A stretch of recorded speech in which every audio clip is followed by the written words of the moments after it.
I'm Ellen Mary. And I'm Michael Perry. And he's a plant geek. And she's a plant addict. And this is the Plant-Based Podcast. This is more than just a gardening podcast. We'll be exploring the world of plants from every possible angle. We'll be talking about plant-based diets, plant materials and fabrics, the well-being qualities of plants, and giving plenty of gardening tips and tricks.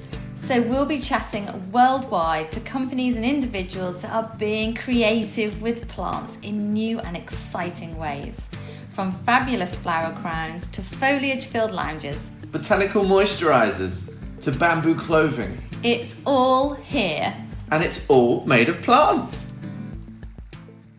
This episode of the Plant-Based Podcast is brought to you by our friends at VeggiePod. Their integrated raised vegetable garden bed kit makes growing vegetables easy for everyone.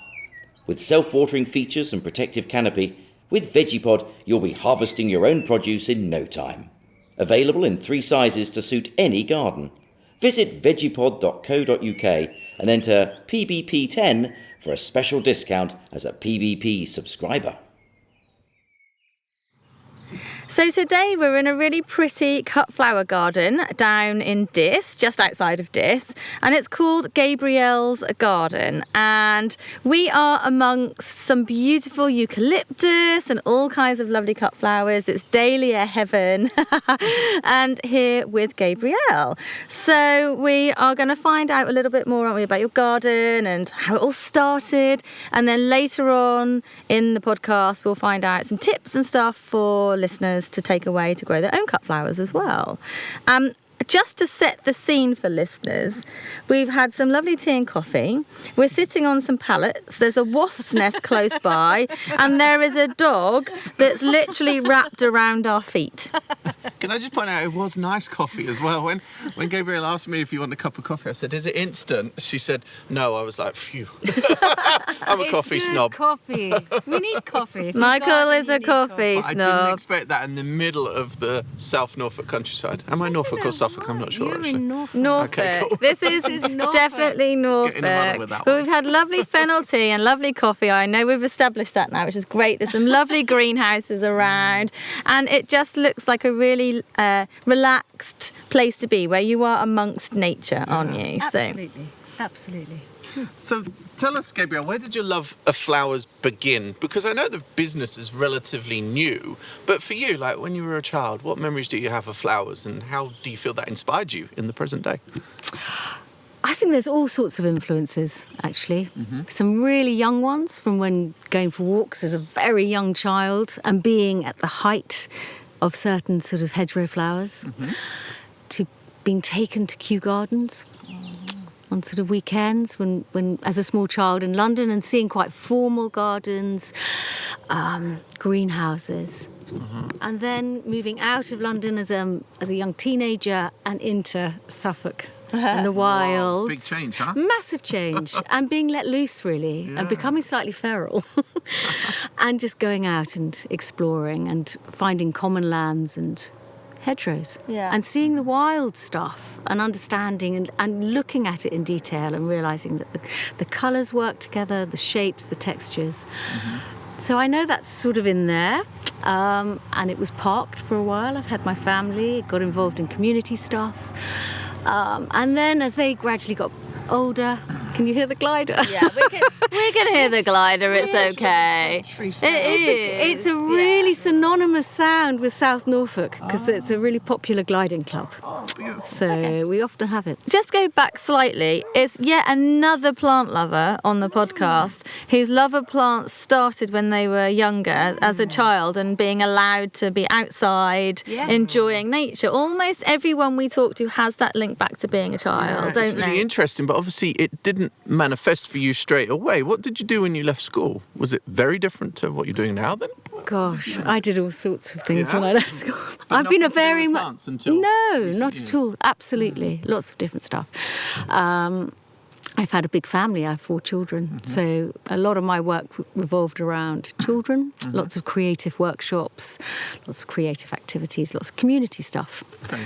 And then when I left the community project I was working with, a dad gave me a book on growing vegetables for profit and pleasure, by an amazing woman who I can't actually remember the name of the book at the moment, or the author. But it was a story about how a woman had set up her business and it was totally sort of sustainable, and she was growing vegetables on a box scheme. And it kind of gave me ideas, and I experimented with a salad business to start with, and I was growing salad leaves and edible flowers for about 4 years. And then that kind of migrated to more flowers, actually. It just evolved. It evolved. Migrate, is that the right word? Either way. Either way. Sometimes things happen like that and you can't always trace back how you got to where you are now. Yeah, I sold my salad to a couple of businesses who were just like, oh, can we have some of your flowers too? And then they'd say, actually, your flowers sell our business. Can we have more flowers? And being asked to put bouquets together of very seasonal flowers, very native flowers, and getting the feedback from that was the sort of green light, really. So when you made the kind of move, if you like, from salads and edibles to cut flowers, what was your vision? What was your vision for the business going forward? Where did that come from?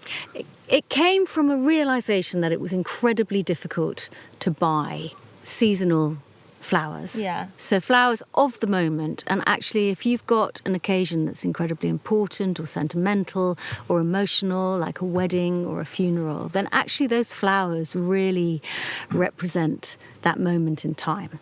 And then in the future and years to come, it becomes something that you recognise, and it becomes a connection. And so it was really that kind of sparked it.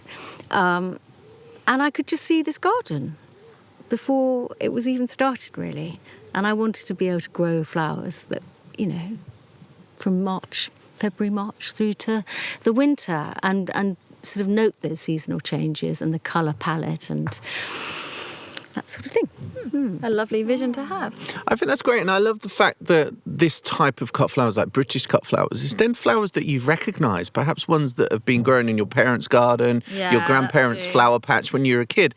And I think that kind of like reminiscence, that kind of feeling is so nice, and that's why British cut flowers are very emotive for me in particular as well. Absolutely. Yeah. And a little bit like fashion, there's trends and it changes, but actually it's still pretty much fundamentally the same. We are growing flowers that market gardeners grew, lovely old gentlemen grew for their ladies. You can almost see them like on a wooden cart down an old street where they used to have them in the buckets, that kind of lovely old feel. Well, this area, I've met lots of people whose families were growers for Covent Garden, so iris growers, people who grew specific flowers to take down into London.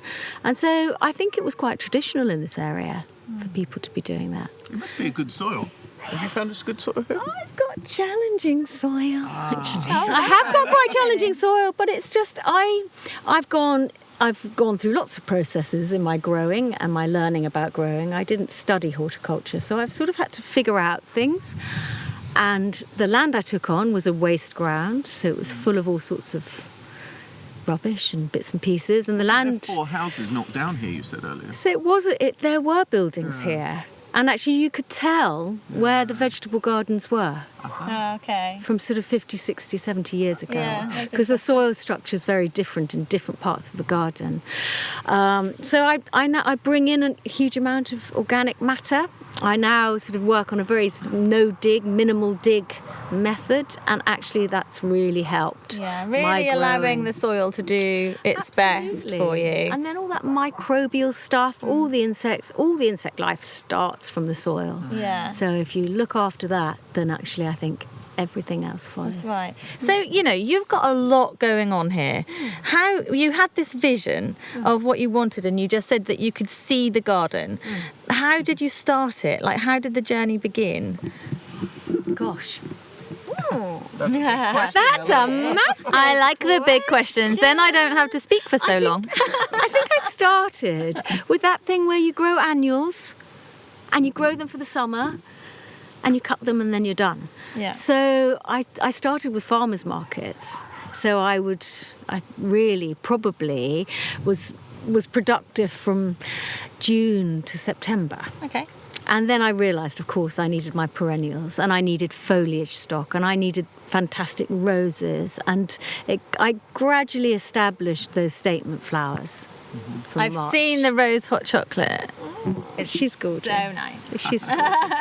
I've got over about, I think there's about 75 different varieties of roses in this garden. Really? And they have all got something rather special about them, whether they're really fragrant, whether their colour is just something extraordinary, or their form.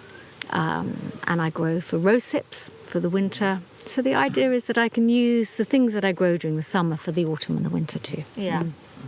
And now you've become obviously a fully fledged business. You've got some help here on the farm. Do we call it a flower farm? What? I call it a garden. Garden, yeah. It's Gabriel's Big garden. flower garden. It's a garden. I'm only an acre. Uh-huh. And actually that, when you're saying about where did you, the inspiration, at the same time as sort of thinking about this, I heard an interview with, and I can't remember her name.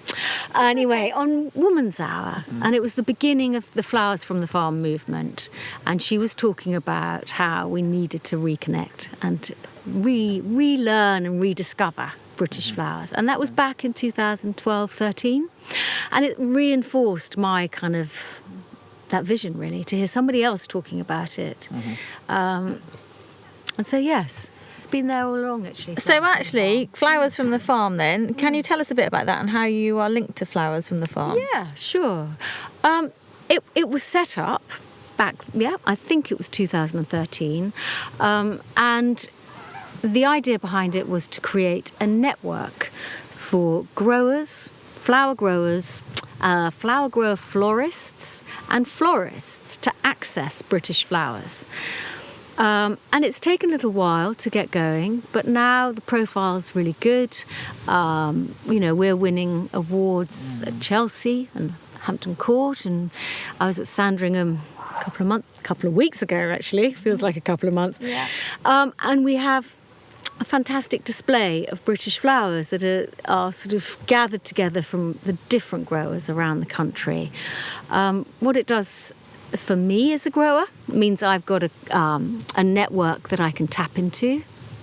So we can bulk buy extraordinary seeds, amazing plants, to give us that edge on sort of stock.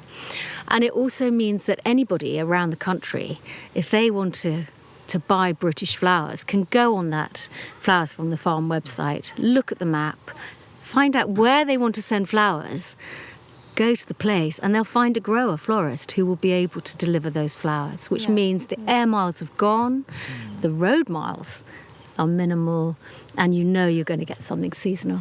I've actually seen some really remarkable displays by Flowers from the Farm at some of the shows. So it's really lovely to see those British grown cut flowers, always so seasonal. My favourites were the peonies, so early summer. And so, beautiful, beautiful displays.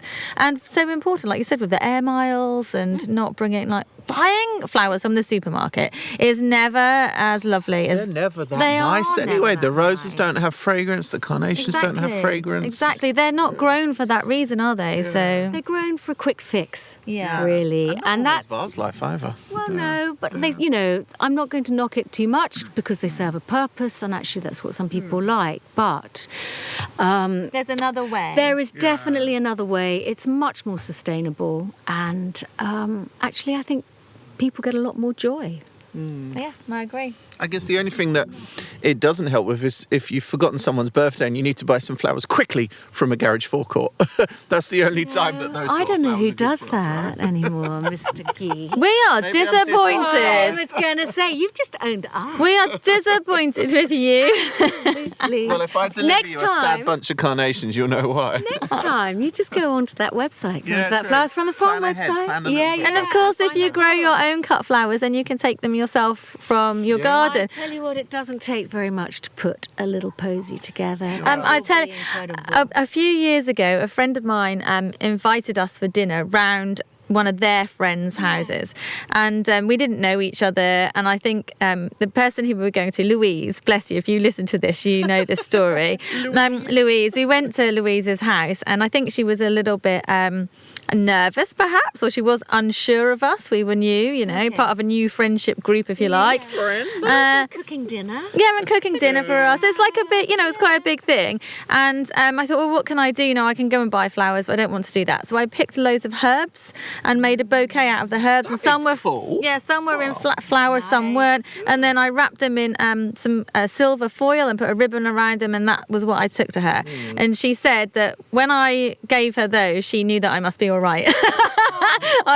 All was well in the world. That's just reminded me of something that I'd completely forgotten about. Wrapping in silver foil. You know, growing up, church-going family, we, you know, Mother's Day. Yeah. Mother's Day posies were literally a daffodil, a kind of great hyacinth, a little something, an ivy leaf and a whatever, primrose, wrapped in tin foil. Yeah, exactly. And it was the most simplest thing, but it was just so the best. beautiful. You know, so easy, so beautiful. There you go. I think that's right, and I think definitely in part 2 we'll find out more that the definition of a cut flower is not always what you think. There's actually many things in the garden that can be used as cut flowers, whether they're shrubs or perhaps even, you know, weeds that you forage. So join us for part 2 and we will discover more about what you guys can do at home and in your local area.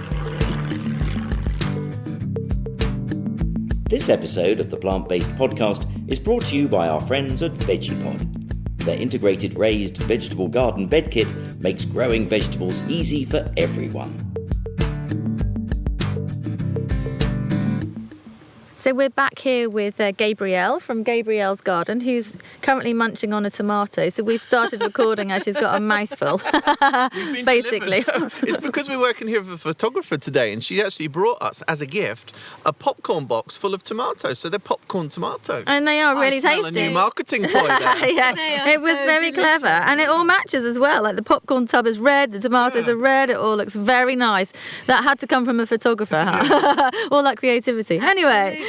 Going back to the podcast, in part 1 we chatted about how Gabrielle's Garden came about and your vision and, you know, how lovely it is to grow your own and flowers from the farm. But now what we'd really like to find out is some information so that listeners can take away with them, you know, about cut flowers and what they can do at home, maybe even how to keep them going longer in the vase, that kind of thing. So what are your tips for starting to grow cut flowers at home? I always think you have to grow what you can manage, actually. So sometimes we're a bit ambitious and we'll try and grow lots and lots of different things, and it's quite difficult to manage. So I would always start small and grow the things that are a dead cert, like your annuals. Yeah. And they are fab. Things like Nigella. All of those. Yep, Nigellas, cornflowers, larkspurs, cosmos. Absolutely. Poppies. I grew candy tuft this year. Did you? Nice. I've never grown that before. But it germinated super quick and it flowered super quick. Absolutely. And they will give you colour, they'll give you flowers, and if you keep cutting them across the summer, they'll keep flowering. And they'll give you that little bit of, you know, plenty, well, not a little, a lot. Do you direct sow annuals? What's your preference? I find it too risky because it's a business and I really need to know what I've got and what I'm going to be planting. So I tend to use root trainers, which if you're not familiar, they're very long. Like modules, but very long. And what they do is they allow the plant to have a really good root structure, which quite often, if you're growing in a seed tray, you're having to pull plants apart when you're potting them on, and it damages their roots. So root trainers are great. And I use a thing called soil blockers, actually. I've seen those. We love those. Yeah, I've seen those. soil blocker. Explain those to us. So some brilliant inventor, who I think is still with us, which I hope he is, Ladbrokes. Yeah, Mr. Ladbroke. I think, he did it in order to sort of achieve a similar thing as the root trainer. So a soil blocker enables you to make blocks of compost, which have a little tiny indentation at the top, and you pop your seed in that little indentation. And it sort of is almost 100% guaranteed germination if the seed is good, because it's completely protected. The soil that you're using to create the block is damp, so there's a water source there for that seed, and there's nutrients in the compost, and the seed will germinate and the roots will come and they'll go out to the edge of the block. But because the air is there, they turn back in on themselves and carry on growing. So there's no pulling them apart, and it means you can plant direct your block into the ground. When you have the seedling. When it's hardened off, you've grown your seedling, you've popped it out to harden off, you can then plant that directly, which cuts out the need for plastic pots. Yeah. So actually... And that's so important right now, isn't it? Yeah, and if you use a blocker or a root trainer, you know what you've got. You know, you could grow half a dozen different varieties in one seed tray. Good tips. But what I love is you don't even need to assign like a cut flower garden, because actually even in a standard garden there might be shrubs that have decorative foliage, there might be flowers you've already got there. So I think I would encourage people just to look around their garden, and anything like, there's no rules when it comes to cut flowers, is there? There's no rules. We've been cutting flowers and arranging flowers for centuries. And, you know, from little bunches of herbs to hedgerow flowers to what's in your garden. And I think there are shrubs all through the year, 12 months of the year, that will offer berries, flowers, colour, shape, form, like fragrance. the hypericum that you've got over there, you know. Absolutely. And I think of the winter months, and I think of all the viburnums, which are just beautiful, that lovely winter honeysuckle. Yeah, lovely. So there's so many options. And actually all of those plants are really fantastic for wildlife. So it was a little thing, you know, I learnt later, because actually the land I grow on wasn't secure, and I was never sure whether I'd have it the next year. But it is secure now, and I've put in a huge amount of foliage plants now, and they all offer stuff for the floristry, but also when you're creating like a bouquet or something, you need that. You need the greenery. Yeah. My allotment, so I have a cut flower patch on the allotment, Yeah. and I'm glad there are no rules, because there's definitely no rules down there. It's just as and when, if there's a space, I'll sow something, or if I like something, I put it in. But I've got a lot of annuals, because on the allotment it's really easy then, you know, you clear it away because you're not there really over the winter time, you know, it's all done until next year. But I have things like cosmos and sunflowers and all the traditional stuff, zinnias, the nigella, which I just totally and utterly love. Nigella's beautiful. You have the fantastic seed heads. But then I'd say, you know, if you've done that for a year or so, put in a rose. Put in some bulbs. I've got some roses. I've got Put in a Tequila peony. Sunrise. Oh, have you? Yeah, Blue for You and St. Ethelberger. Latter two, absolutely gorgeous. Sweet Juliet. A bit chav, Ellen. Who invited you? I got it for that reason. I actually got it because of the name. I just thought Tequila Sunrise sounded really amazing. But another one that's really popular at the moment, of course, is the dahlia. Absolutely. And I've got quite a lot of dahlias. They've not done very well this year, but you've got loads of dahlias here, haven't you? Are they as popular as it were, like out in bouquets and in floristry, as they are on Instagram? I think they are. I like to mix them with other things. I think that's the trick. Otherwise, you can get a little bit into the kind of 5 big dahlias in a bunch type thing. And I think if you're putting them into a bouquet, foliage, fillers, grasses.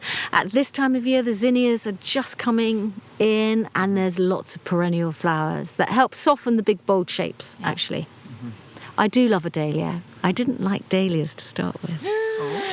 But I've got I'm sorry. But you know what I love about them is that they start to flower in July, and they will flower until the first frost. They're extraordinary. They will keep on flowering, and they're just amazing. So they become a real stalwart of the cut flower industry. And I'm not, definitely no trendsetter, but I've been growing dahlias for absolutely so many years before it got trendy.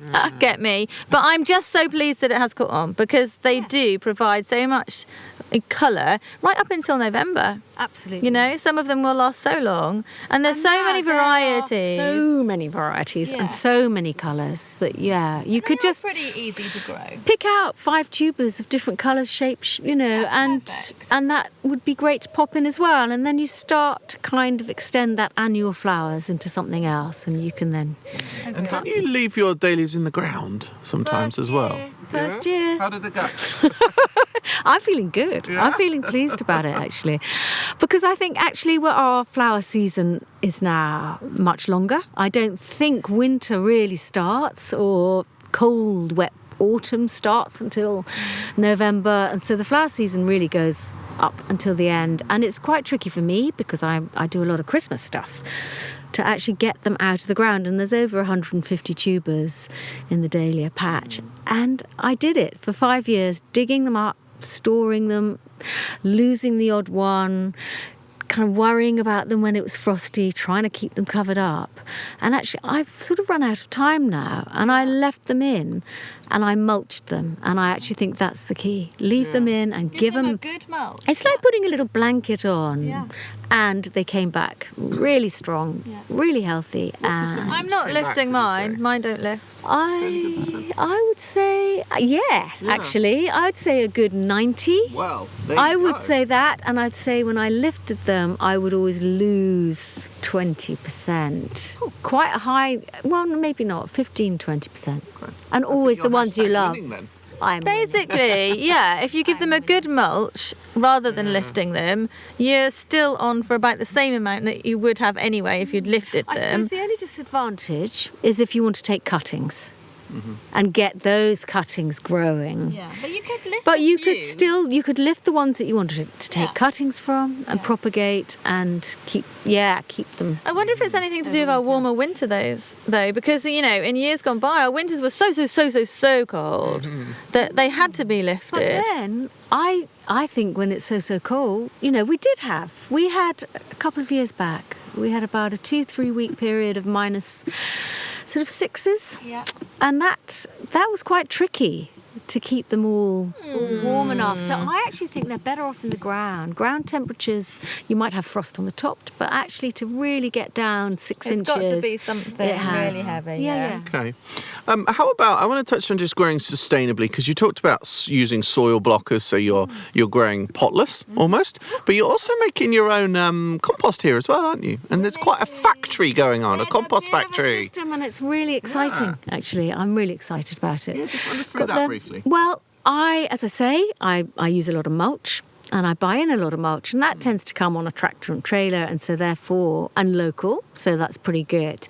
And that's what I use for my no-dig and keeping my beds in good health. But when it comes to sowing, potting on, planting out, I'm buying in bagged compost, and it's just every single element of it is becoming less and less sustainable.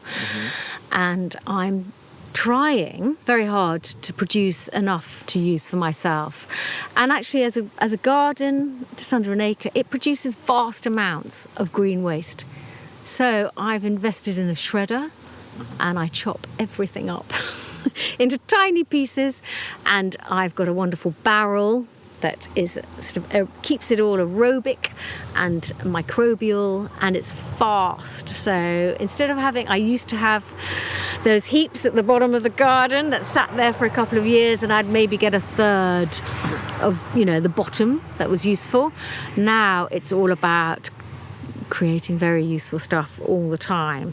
So I'm using a combination of dry twiggy stuff, green twiggy stuff, grass cuttings, flower studio waste, household vegetable waste, and good old chicken muck. Right, and that means from my chickens. That's the best way, isn't it, to try and be completely self-sufficient? Like, you don't have to buy in stuff. Well, it's just incredible how much life there is in that soil. Yeah. So when you open a bag of compost, it's really sterile and there is no life. Okay, it might have a bit of nutrient in there, so it's going to keep your plant alive for 6 weeks, maybe, feeding it. But after that, it's nothing. It's dead. And actually, where it's been extracted from is a really important site that's holding in a huge amount of carbon, and you're transporting soil around the country in plastic bags. So such a good point with that. Yeah, very and much and I think we can all do it, because we've all, to lesser or greater degrees, got something. We all produce waste, and I think it's the way forward. I mean, it's that So I am experimenting. This is really new. It only started this year. Yeah. I have got the Norfolk Must composters on board, who have been brilliant with advice and helping, and we're having compost drop-in days. So people are coming with their ideas, and I think it's just a really interesting thing. that's going on. It is. It's really cool. It's good to do that. I'm just thinking, like, you've got an acre here. Yeah. You've got obviously a lot of space for your composting and a lot of space to grow your cut flowers. You know, not everybody has that amount of room. So kind of what sort of space do you need? Can you start small? I think you can start, I was talking to somebody and they live in an apartment in a flat and they've got a balcony. Yeah. And there are these fantastic bins now that you can get. I can't remember the name. I want to say...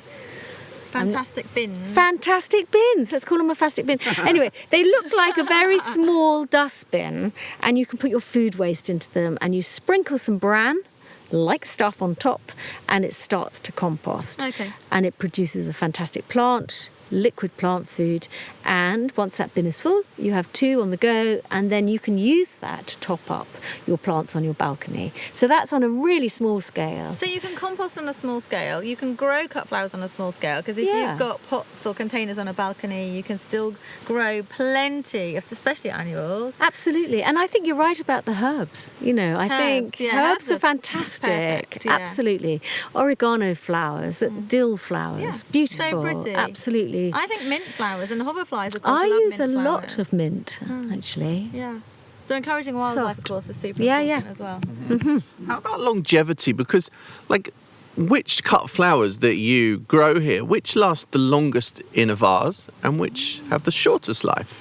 Because when I was a kid, I always remember picking posies of flowers and they never seemed to last more than an hour. But I don't know if I was picking them wrong or did I have to treat the stems? Because I remember my grandparents used to bash the stems of chrysanthemums. Yeah. So obviously bigger stems need to draw the water up, and putting a pin in a tulip helps as well. So how do we get the most out of our cut flowers? I just need to note that it's getting really windy, so if you can hear it whirling around. We're surrounded. Had beans for breakfast.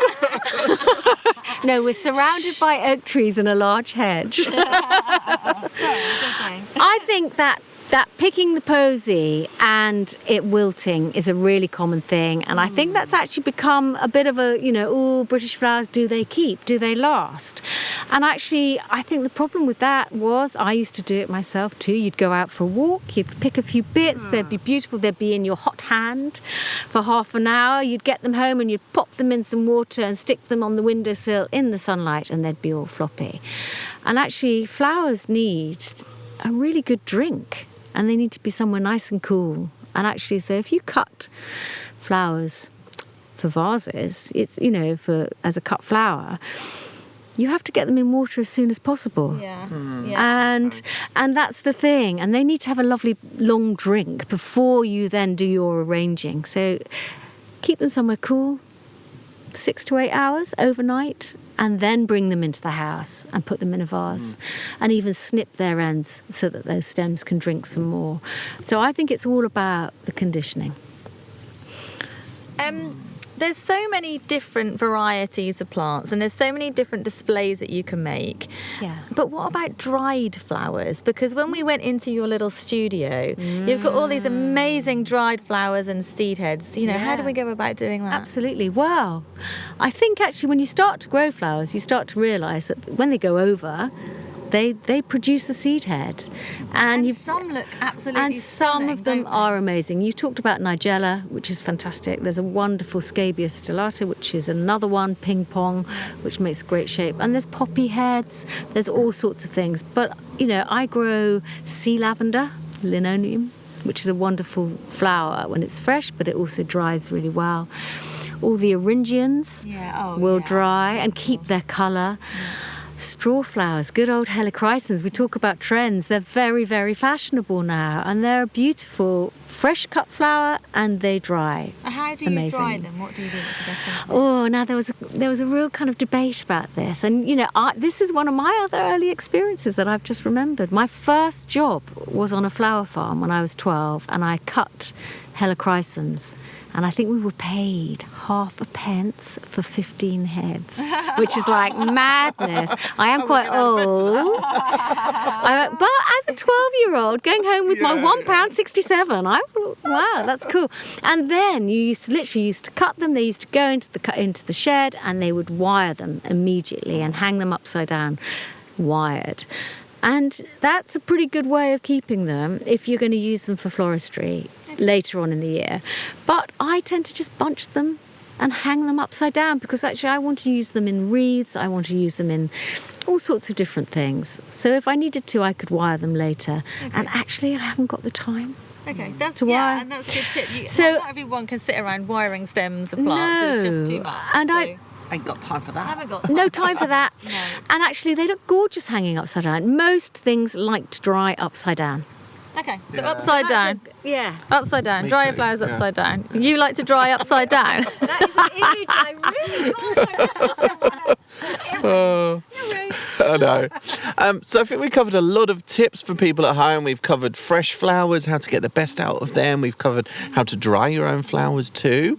Any other kind of wise words of advice for any budding cut flower growers or somebody just wanting to cut blooms from their own outside? Yeah, absolutely. Well, I've got this thing in this garden. You wander around it. You know, there's a huge amount of what we might call weeds, but I don't use that terminology anymore. Me neither. The weed is out and the wildflower is in because actually, go back 100 years and they wouldn't have been called weeds. No. They would have been wildflowers, plants, And actually very hedgerow. useful. They have medicinal properties. They're Wildlife all love them. beautiful and we need them. Yeah. So I would say there's lots in this garden, wildflowers that I use. And when you look at your garden, you might go, oh my goodness, it might be, you might feel like it's a mess, it needs tidying up. And I would say actually just go steady on that, actually, because I think there's lots of very beautiful things. Also brings in loads of beneficial insects, which you need in order to grow your lovely cut flowers as well. Absolutely. So And also, totally. it's part of the whole process. It is. And that's what I think we need to start seeing it as. Actually. So nice and relaxed cut flower growing. Yeah. Have a wild garden. And all I do as well. try and whip them out before they've gone to seed to just try and minimise any takeover situation. Absolutely.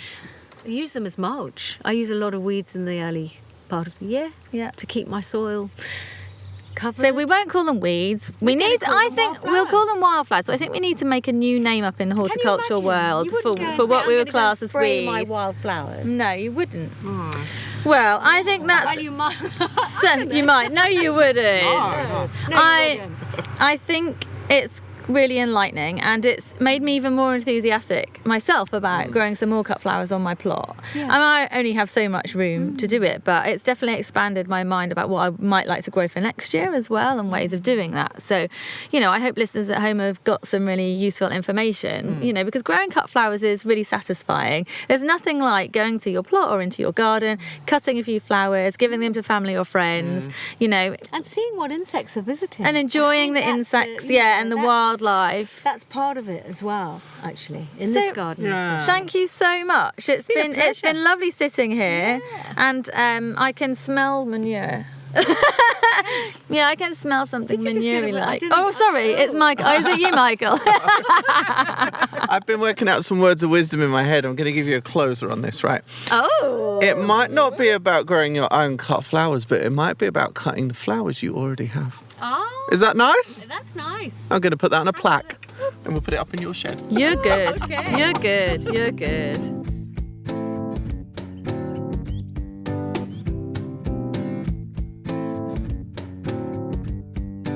Okay, so gossip. What do you want to gossip about? Oh, I don't know. We have just, it's been all about cut flowers. So have you got any memories of cut flowers from when you were younger? Got amnesia like Harold on Neighbours. Oh my goodness. Interestingly, I've got loads of memories. You have just told us that you have only ever really eaten salt and vinegar crisp for I know, years, it's true. which is an interesting I don't think anything piece of else. information. Nothing else comes up to it. Those Co-op salt and vinegar balsamic crisps, big bag, eat it all, stomachache for 2 hours. Oh my Worth God, it. why It's would worth you it. want to do that? It's just the taste. But the why would you flavour want is to just have a tummy ache? incredible. Ooh. Oh, it makes me feel so good. Jeez. Oh, weird. Cut I'm just going to move away from you now. flowers. Yeah. Do you like getting a bunch of cut flowers, Ellen? I don't think there's anything more beautiful and special than being given a bunch of cut flowers. What, even if they're bought in a garage forecourt? No, I said no, definitely not. Ah, you didn't specify. Nobody does that. Who buys those flowers? I don't know. They always seem to be sold out. It's or blown away. And, there's lots of flowers that you can buy in supermarkets and stuff, and they are really lovely. They're not necessarily fragrant. They don't last so long, perhaps, but they are really beautiful. Yeah, but not garage forecourt flowers. You're saying they're beautiful just in case you get some work from Tesco in the future. I do love them, really. No, I do. I bought supermarket flowers. I do love them. Yeah? But you can't beat having freshly cut flowers from the garden. No, I think you're right, darling. I think you're really right. And we did a photo shoot as well, didn't we? We done a photo shoot. That were racy, wasn't it? That was fun. We did it all in pastel. And you dressed my hair in umbrella fizz, and I dressed your beard in umbrella fizz. I've just seen on Facebook, and they got, look, let me show you. They got this new thing where everyone's dressing their beards up with flowers. That's not new, though. Can't get the right app open. Look. Giorgio, the guy in Australia. Oh, Australian voices there, you don't want that. Look, they all got, but this is like mega. Flower beard. Look, how long they are. Whoa. I'm wondering if I might do that, actually. Yeah, that's pretty cool. That's big. Because I was amazed at how they hung in there today. Oh, look, someone's commenting they're called Kylie. That's really funny. When I was putting the stems into your beard, it was like your beard gripped onto them like the tendrils from a vine. We had good fun, but it was really lovely being out amongst all the cut flowers. Yeah, but rained a lot, didn't it? Can you stop swearing, please? Sorry. But in the gossip bit, I'm allowed to be myself, right? Because it's right at the end. It's like the uncut version of the... We will have to bleep out your F. Why? Yeah. Because Apple will pick up on that, and they don't allow that. Oh, right. So, yeah. Oh, now I feel foolish. Do you? I'm going to have to rescue myself with an inane joke. Just say it over and over and over again. So then our editor has to go beep, beep, beep, beep, beep, beep, yeah, beep, exactly. Well, I'm too busy watching these bearded dragons now with the flowers all in their beards. It's quite in their bits. Your beard. In their beards, not yeah. their bits. Mm-hmm. I love making flower crown as well. Garden day this year. Yeah. Garden Day had those really amazing one, flower crowns. So you couldn't wear that on the tube. No. But you can make your own with your own cut flowers. It's all good. Yeah, true. Yeah. Now I know they're easy to stick in your hair. That's pretty good. Oh my gosh. But no, I love any sort of cut flowers, really. But when I was a kid, I didn't realise that you could cut anything as a cut flower. I tended to think, it's only chrysanthemums or dahlias. Yeah, anything. But now there's no rules. And I love that actually about that podcast. That's there's no rule. Grow what you want, cut what you want. What does it matter? Precisely. Ellen, is that your magazine? Is that the one you now star in? What, Grow Your Own? Yeah, come on. People need to know about this. Let's grab a copy. Where No, is that's it? the ASOS catalogue, not that one. It's there. Well, that one. That one. Run us through it then. Grow Your Own magazine. Have you got a little mug shot in there? I've got a mug shot on page cute? 75. This is is this August one? She's famous. So I've got a page for the next few months, at least. Where'd you get that picture from? That's nice. Cool, isn't it? About gardening for well-being, but it's not it's not necessarily to do with how gardening is so good for you, but the kind of plants that you can grow, why they're really brilliant for you to grow with vegetables or fruits and vegetables, and then what different stuff that you can do with them. So this month was about chamomile, and it was all about how to grow it and how useful it is in the garden. Cool. But also I kind of came up with this idea of, because you have chamomile tea, don't you? And that's really good and soothing and calming and relaxing, especially at the end of the day. So we were having really hot weather at the time, that mega heat wave that we had. So using the chamomile flowers to make ice lollies. Oh, cool. Obviously, and the recipe's here. Yeah, you could just put them in ice cubes, but the ice lollies is pretty cool. And then you and the kids, anyone can just have them. It's nice, cool, soothing and cooling ice lolly. Well, Ellen Mary says to make your ice lolly, step 1, use a handful of chamomile flowers and let them steep in boiling water for 10 minutes. Then strain. Stop here if you like, because this is what? Stop, what do you mean? Right, if you don't want to carry on with the recipe, Oh, I see, just right. steep it, strain that's it, and clever. you've got tea. So you're like, hold up. Yeah, so you can have tea if you want, but if not, carry on and make Yeah, ice but I'm lolly. going straight ahead. I'm on step 2 now. Mix a good squeeze of fresh lemon and some sliced or chopped ginger. Step 3. Add the lemon and ginger to the chamomile tea and allow it to cool off. Step 4. Strain again and add a tablespoon of honey. I prefer it without, because I'm pure, to sweeten. And then don't bloody grimace at me. When did I grimace? You did just then. I just put my phone down. Step 5, pour the mixture into ice lolly molds and freeze. Step 6, enjoy. That's so cute, darling. But this is a series. So you've Yeah. hit the big time now. It's a big sigh. It's Yeah. national. Yeah, Yeah, cool, do right? you realise? Yeah. I have written for quite a few national magazines, you know. Have you? Just so you Oh, know. I didn't know that. Like what? Like what? Thanks. Like all over the world. Kitchen Gardener. Yeah? Yeah. Oh. I've done some travel magazines in America and Australia. All right. Okay. Just, you know. Now I'm embarrassed. I had no idea you were a big deal. This is what I have to put up with. This is just what I have to deal with. You Jezebel. Yeah, is Jezebel a rude word or not? I don't know. iTunes might cancel our podcast if you use that. I'm not sure. Yeah. Anyway. Ding dong. Ding dong.